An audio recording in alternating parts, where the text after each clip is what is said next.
খ্রিস্টান, ইসলাম আর হিন্দু। 100 জন খ্রিস্টানকে যদি একই প্রশ্ন করে তোদের ভগবানকে, একবারই বলবে আমাদের ভগবান ঈশ্বর মসিহ, যিশু খ্রাইস্ট।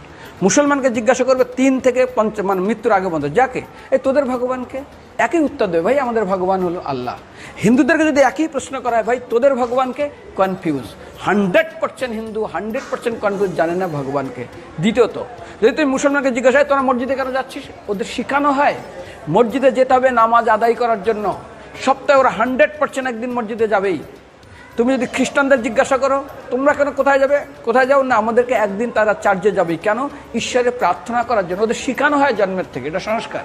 আর হিন্দুদের যদি জিজ্ঞাসা করে তোমরা মন্দিরে কেন যাচ্ছ, হ্যাঁ আমার ছেলের বিয়ে হচ্ছে না, আমার মেয়ের বাচ্চা হচ্ছে না, আমার বাবা হসপিটালে আছে, কালকের আমার মামলার ডেট আছে, আমার ব্যবসা খুব খারাপ, আমার শরীর খুব খারাপ। 99.99 হিন্দু জানে না মন্দিরে কেন আসে। 3 রকমের ধর্মের লোক বেশি আছে, খ্রিস্টান,